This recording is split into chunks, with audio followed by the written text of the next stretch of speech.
But also, he died young. He probably never knew that. So maybe something about another human disease, that's love. What's love to do with all this? You'll see. We do have a problem. And if someone who complains of having a broken heart subsequently dies of heart failure, heart attack, whatever you want, is this a tragic coincidence or a sign that the body is responding to mental despair? Now, this is another way to ask the fundamental questions of medicine, the mind-body connection. Which determines which? What was the first, the egg or the hen?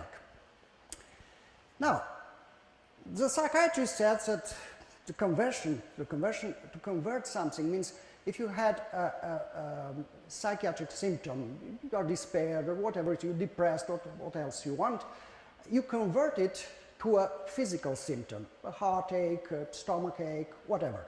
So, the psychiatrist said, well, this conversion suggests that when a part of the body acquires some mental significance, it can in some cases become the site of physical illness.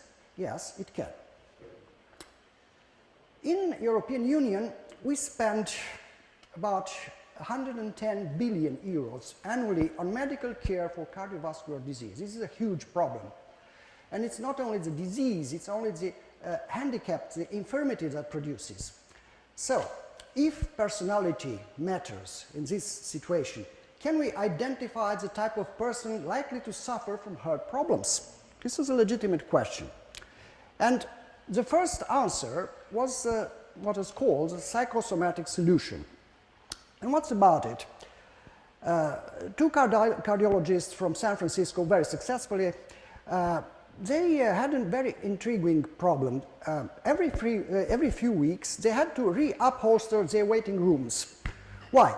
The front few centimeters of the seat cushion were very worst affected. Is this edge of your chairs, you know? Well, what happened? And the solution came from their furbisher. He came and looked. What's wrong with all your patients? They all stay like that. They want to start to a competition or something. Everybody was pushing on that cushion, you know. And they said, maybe they have something in common, all these patients, and they find the type A behavior. Now, what kind of guy is this? It's ambitious, it's aggressive, it's competitive, it's restless, time urgency. Oh gosh, well, get him, promote him. He might be a very good manager. He will make us rich. This is the best man. Well, the dark side of the moon, the dark side of the problem was that these people might die younger. And they found out that heart disease mortality in type A behavior, it's 2 times more frequently than a type B behavior that is more relaxed, more introspective, and so on. Well, it was a great success. We had the extraordinary explanation. Everything is clear. No, it's not clear. After 22 years, on the same group of persons, the Western collaborative study found out that there was no difference in mortality between type A and type B. So, meta-analysis made some years later explains that less than 2% of the variation of heart disease can be predicted by the type A behavior, which is no better than other risk factor. So the hypothesis was busted. Was this a valid concept? No, because this is a composite behavior concept. And some factors like restless, competitive, time urgency are part of many different scales that are used currently in psychology and in medicine. Other factors are clearly associated with conventional personality factors that we already know, like neuroticism and extraversion, and it's much easier to evaluate these two. But we did not abandon the concept altogether, because the only predictive factor in type A behavior is hostility. And you look around yourself and you see hostility in buses and television sets with politicians clashing each other. Everywhere you find a lot of hostility. Hostility independently explains 2% of the variation in peripheral artery disease and ischemic heart disease. And it was a very serious study that was made in Edinburgh, and it was on about 2,000 persons in Scotland. Well then, let's try another solution. the social network solution. Emotional life will impact on the autonomic nervous system. The autonomic nervous system is a nervous system that actually runs us. We don't control it. No, we are far away in our brain. No, he's down in our body, and he runs our respiration, our heartbeat, our digestion, everything is run automatically by this nervous system. And through this system, we do have an influence by our emotions. And Jacques Lacan, you probably know of him, was a famous, fashionable psychoanalyst in Paris. Before being a fashionable psychoanalyst, he was a very clever doctor and a very good researcher. And in 1948, he published a very important paper he described that the low levels of hypertension among those immigrant parts of American society that had managed to maintain cohesive at the presence of cultural rituals, they had a much, much lower incidence or a much lower percentage of heart attacks and cerebral palsy. So, the most significant variable he discovered is that the presence or the absence of the social contact. And now we have a lot of other proofs for that. For instance, support from a spouse was crucial in predicting the survival rate of the heart transplant patients. It's very interesting because this was discovered by a researcher, Brigitte Bunzel, from Vienna, and she actually worked in that famous hospital, AKH, and where the new rich Romanians go to this hospital and transfer their assets to their wives. So they learn something from Brigitte Bunzel. It's indeed very important to have a loving spouse.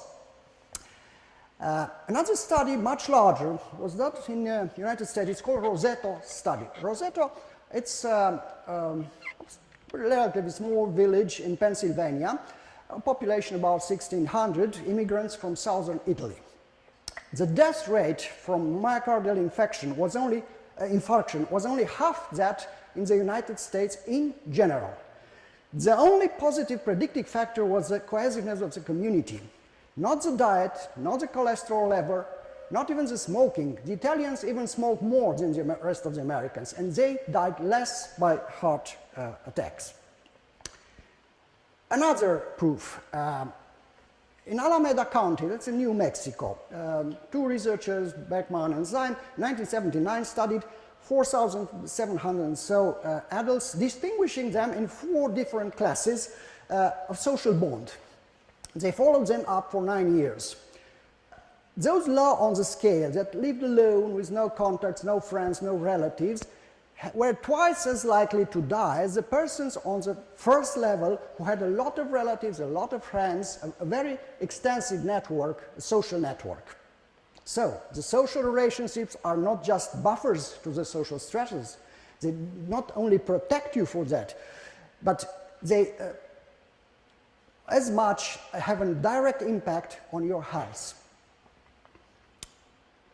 Another study. That was that by our friends in Hungary. It was a very large study that was coordinated from Harvard, but it was 12,000 subjects from Hungary. And they discovered that a rival attitude had a higher risk factor of mortality than the given by smoking.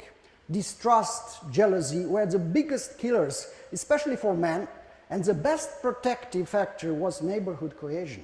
So remember what we discovered in Scotland. It was about aggressiveness. Hostility, rival attitude, they kill you. Just take care. Another proof. This is from Framingham Heart Study. This is a pillar and the cornerstone of studies in medicine and mostly in cardiology. And two guys, Fowler and Christakis, reopened the files of the Framingham Heart Study, and they studied 4,700 and so subjects for 20 years. And they studied their social network, how many friends they have, how many relatives in close contacts, and so on. And their discovery is very important. They said that the level of satisfaction of any subject depends on the level of satisfaction of the members of his social network. Now, this satisfaction, along with the health status, are collective phenomena. So if you have happy friends, you'll be happy sometime later. If you have an obese friends, in 2 years' time, you have a lot of chances to become obese yourself, because he speaks and does only eats and speaks about eating. So they discovered that it was 3 nodes. If the friend of your friend of your friend is obese, you will, in 2 years' time, you'll be obese too. If the friend of your friend of your friend is unhappy and unsatisfied, in 2 years' time, you'll be unhappy and unsatisfied, whatever your real situation in life. So, choose your friends. The social network solution, and I'll close with this because I'm going to bore you. It was a study that was made in East Finland. We have now a growing problem with dementia.